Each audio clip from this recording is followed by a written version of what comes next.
Ayo, ini kan viral nih. Eh, Bagaimana sih kronologinya gitu loh sehingga kasus ini mencuat gitu terkait Ayu ini gitu loh. Pada saat malam tanggal 17 itu Ayu dalam posisi sedang apa sih gitu kok sampai si pelaku ini emosi? Jadi pada tanggal 17 Oktober 2024 jam 9 malam, di situ posisinya saya lagi bekerja. Di situ si pelaku ini masuk ke dalam toko, duduk di sofa dan memesan makanan online. Di situ pas apa yang nganter makanan online-nya datang, di situ saya si pelaku ini menyuruh saya untuk mengantarkan makanannya ke dalam kamar pribadinya. Di situ saya menolak karena di situ bukan tugas saya juga, dan ada lain hal, karena sebelum kejadian ini si pelaku ini pernah melempar saya pakai tempat solasi itu mengenai kaki saya, dan si pelaku ini pernah melempar saya pakai meja tapi untungnya tidak mengenai saya.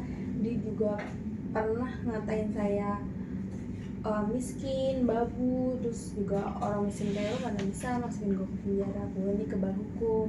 Di situ sempat saya mau resign tapi ditahan oleh adanya si pelaku. Akhirnya kita sepakat untuk bikin perjanjian kalau kita nih nggak mau nganterin makanan si pelaku lagi ke kamar pribadinya. Gitu. Balik lagi ke topik, kan di situ saya menolak. Setelah saya menolak berkali-kali, si pelaku ini marah karena yang disuruh nggak saya lakuin. Akhirnya si pelaku ini ngelempar saya pakai patung, pakai bangku, pakai mesin edisi BCA. Akhirnya saya ditarik oleh orang tuanya si pelaku untuk pulang dan lapor polisi, tapi HP dan tas saya masih ketinggalan di dalam.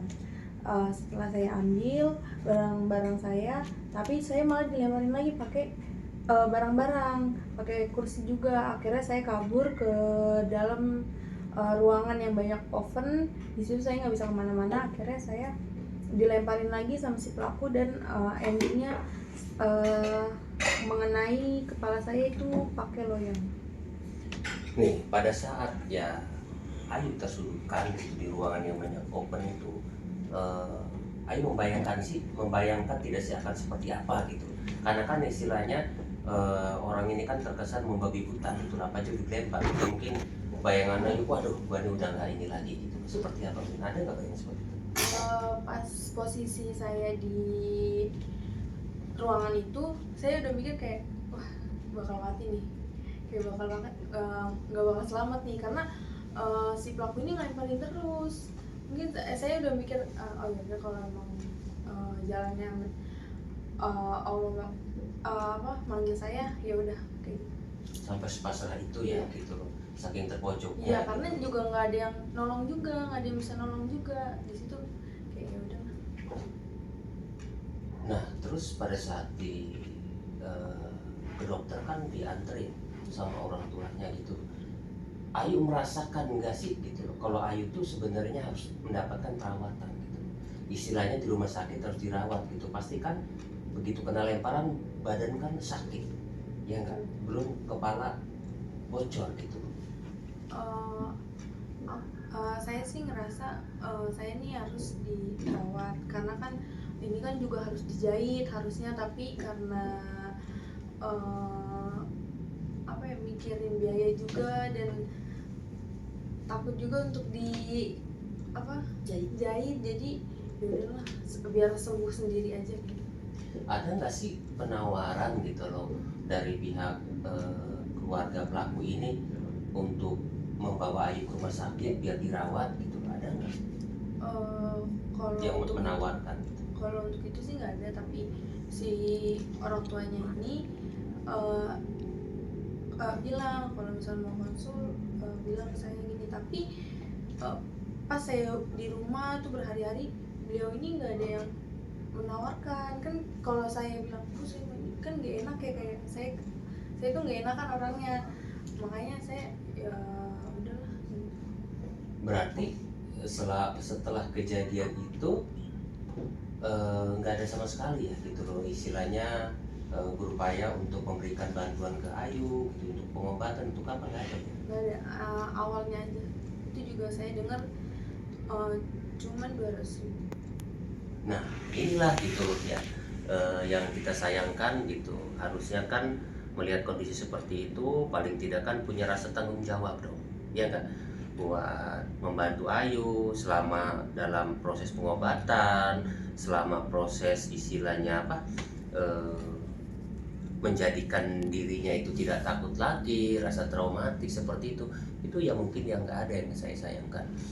Terus yuk, apa namanya, itu kan pelaporan itu dianggap lambat ya, seperti itu. Kabarnya Ayu kan melaporkan itu ke beberapa polsek termasuk Pulau Gadung dan Cakung, itu katanya mereka dengan alasan tidak apa namanya, tidak ada SDM, kekurangan SDM itu diarahkan ke Polres, benar ya? Benar. Jadi saya pas awal kejadian langsung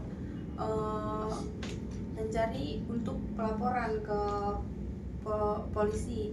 Di situ saya awalnya ke Polsek Pulau Gadung, tapi karena di situ nggak memungkinkan, akhirnya dari pihak Pulau Gadung ini nyuruh saya ke Polsek daerah Cakung. Di situ karena kan saya perempuan, mungkin di sana tidak ada polisi perempuannya, jadi dari pihak sana mengusulkan untuk ke Polres Jakarta Timur. Di situ laporan saya diterima dan setelah laporan saya diantar ke visum. Itu begitu laporan, itu bukti apa yang diserahkan ke polisi? Hanya baju yang bercecak darah. Itu aja ya? Iya, tapi kayak video itu sebenarnya sudah dikasih tahu gini, tapi hanya dikasih tahu kayak gini aja, tidak. Tapi nggak diminta kan? Nggak diminta nggak Pak penyidik? Dia minta kayak nanti itu kumpulin aja terus taruh di flash disk. Tapi secara langsung dia udah lihat ya? Udah lihat. Gitu. Terus saksinya siapa saja? Saksinya ada teman satu kerja saya, satu orang, sama orang tua dari si pelaku. Nah ini Mbak Gilang sebagai kuasa hukumnya ya, menanggapi terkait Ayu ini gitu, terkait pelaporan itu yang hingga ada yang mengatakan gitu loh bahwa prosesnya lambat gitu. Dari segi pelaporan sendiri seperti yang kita dengar itu seperti apa sih? Sebenarnya kalau misalkan pelaporan saat kejadian itu langsung dibawa ke Kepolisian Jakarta Timur sebelumnya, dan sudah di BAP juga ya. Cuma memang saat itu agak sedikit terlambat karena kalau misalkan penjelasan dari Kapolres Jakarta Timur bahwa karena keterlambatan itu dikarenakan kurangnya alat bukti berupa video. Nah saat itu cuma itu aja sih yang kemarin kita rapat RDP di Komisi 3 gitu. Ayu gitu, selama proses pelaporan itu siapa yang nemenin? Ada pengacara. Ya selama lapor gitu malam itu. Selama lapor itu orang tua sama saksi dari teman kerja. Terus gimana sih reaksi mama kamu begitu kamu begitu melihat kamu gitu yang banyak darah, bocor, badan lebam, gimana ya? Mama tuh sempet shock, terus kaget juga, sedih juga. Namanya orang tua yang ngeliat anaknya berdarah-darah kan pasti sedih. Akhirnya ya mama nggak tega dan terus support, terus juga ngedukung, pokoknya sampai kasus ini selesai. Mama kamu mungkin sempat nangis saat itu? Mungkin nangis tapi nggak di depan saya. Bagaimana? Apa kamu merasa sedih gitu lihat mama kamu seperti itu gitu kan? Pasti kan anak juga memikirkan kan gitu loh. Mungkin pasti kasihan juga sama mama gitu loh. Selama ini kan mama kamu yang melahirkan kamu, yang membesarkan kamu, mungkin gak pernah kali nyubit kamu juga gitu loh. Begitu sudah besar diperlakukan orang lain seperti itu. Tentunya saya sedih yang lihat mama kayak gitu, yang ngeliat saya, yang maksudnya saya kan diharap-harapin banget ngebantu ekonomi, terus tiba-tiba dapat kerjaan yang tadinya mama seneng banget, terus tiba-tiba kayak gini. Saya ngeliat mama tuh juga kayak sedih, nggak tega ngeliat orang tua, ngeliat saya yang kayak gini, sedih lah pokoknya saya. Terus kan Ayu juga sempat katanya menjual motor ya, untuk oknum pengacara ini ya. Sesulit apa sih gitu loh pada saat itu Ayu? Apakah mungkin saking sulitnya gitu loh, bahkan hanya mungkin saat itu hanya pegang uang 50.000 atau apa gitu, apakah seperti itu gitu kondisinya gitu? Ya jadi si pengacara ini nih kalau dapat info, ini pengacara yang kedua, kalau dapat info dari kepolisian, beliau ini selalu datang ke rumah dan ngasih info terus minta duit. Tapi emang minta duitnya nggak di depan saya, tapi sama orang tua saya. Tapi orang tua saya setelah itu ngomong ke saya, dia minta duit dulu nih kayak gini. Di situ sampai mama tuh udah habis-habisan banget. Akhirnya mama ngomong, ini motor mau jual. Terus pada nanya kan kayak kenapa, kayak iya soalnya pengacaranya minta duit gitu. Karena mama juga apa ya, pengen kasusnya selesai lancar. Akhirnya mama mau nggak mau ngejual motor satu-satunya, sampai di situ tuh pakai apa, uang tabungan mama juga. Di situ aja belum bayar kontrakan. Sampai segitunya ya. Mungkin apa yang Ayu bayangkan itu sampai melihat mama kan seperti itu, dia harus mengorbankan apapun yang dia punya gitu, seperti itu gitu. Kebayang gak sih gitu Ayu melihat mama sampai seperti itu? Merasa gimana gitu kayak sebagai anak kan gitu? Merasa kayak bersalah, terus juga ya sedih lah kayak gitu. Apa ya, ya kan udah dibantu juga kan sama Bang John. Terima kasih Bang John udah ngebantu segala-galanya dia pokoknya. Apa ya, sekarang sih cuman fokus ke mama, pengen bikin mama bahagia. Ya itu keharusan ya, karena bagaimanapun coba orang tua yang sudah memang ayah juga udah gak ada, ya gak harus berjuang demi Ayu sampai apapun dijual gitu, ya nggak, seperti itu gitu. Nah itu juga kan istilahnya Ayu harus ingat gitu, seperti itu ya nggak. Begitu Ayu bangkit, jangan lupa buat membahagiakan orang tua kamu yang sudah seperti ya udah segalanya lah gitu kan. Dia memberikan apapun, bahkan di saat-saat sulit pun rela dia lebih baik nggak membayar kontrakannya ketimbang anaknya harus menderita gitu kan, seperti itu. Apalagi saat itu kan kakak Ayu juga belum kerja, ya nggak.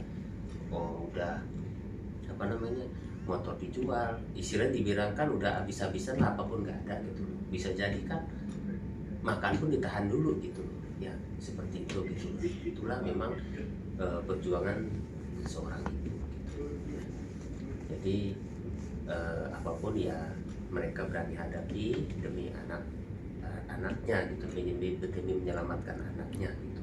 Nah ya itulah bagian dari proses yang Ayu alami gitu kan. Nah sekarang kan ya alhamdulillah Ayu juga sudah diangkat derajatnya dari keterpurukan itu gitu loh, menjadi orang yang jauh lebih baik gitu loh, melalui Bang John ya yang telah membantu dan memberikan pekerjaan juga gitu loh. Itu patut disyukuri, patut berterima kasih, dan semoga Ayu bisa jadi yang terbaik. Nah, terus ini kabarnya juga kan si keluarga ini minta damai, tapi di sisi lain kan dia juga seolah-olah menggiring Ayu tuh telah melakukan tindakan yang tidak terpuji lah gitu, katanya sering kurang, setorannya sering itu gitu. Ayu terima gitu tuduhan seperti itu? Ya terima aja, karena kan Ayu juga ngerasa nggak salah. Malah kalau misalnya Ayu nggak terima, apa namanya, ntar disangkanya ya berarti lu salah dong gini. Ya kalau emang pihak dari sana apa ya nuduh Ayu yang kayak gitu, ya silakan aja dibuktikan. Kalau misalnya ada penawaran atau upaya dia mau berdamai atau apapun dengan Ayu, Ayu mesti diam. mungkin Ayu cuma bisa memaafkan aja, tapi kasus ini tetap harus berjalan. Mungkin dari Mbak Gilang ada yang perlu disampaikan terkait apa yang sudah diceritakan Mbak Gilang dari Ayu. Saya sih rasa bahwa semua ini memang sudah terjadi, tapi harus dimaafkan, tetap sebagai manusia. Namun proses hukum harus tetap berjalan karena supaya menghindari korban-korban lain yang seperti itu. Jadi untuk pelajaran juga untuk dirinya bahwa tidak bisa semena-mena terhadap orang bawah gitu aja. Dan saya juga salut terhadap ibunya Ayu ya, karena kan beliau ini single parent, cuma seorang diri membesarkan Ayu dan juga kakaknya dengan cara berjualan nasi uduk. Berapa sih yang namanya keuntungan nasi uduk dalam tiap hari pagi-pagi, dan mengharapkan Ayu ini bisa memperbaiki perekonomian. Namun alhamdulillah sekarang malah diangkat derajatnya sama Bang John gitu, untuk disekolahkan, sudah dikuliahkan, terus udah kayak gitu sekarang bekerja di High Five gitu kan. Alhamdulillah saya sih bangga juga sama Bang John dan juga Ayu dan juga ibunya. Ada pesan-pesan yang perlu disampaikan buat keluarga pelaku gitu kan? Ya apa ya, semoga saya cuma berharap kejadian ini cukup sekali aja. Semoga tidak ada korban-korban selanjutnya, dan semoga kejadian yang hari ini bisa menjadi pelajaran bagi kita semua. Ya, Ayu tetap semangat, jangan lupa ingat orang tua kamu sudah memperjuangkan. Oke, terima kasih.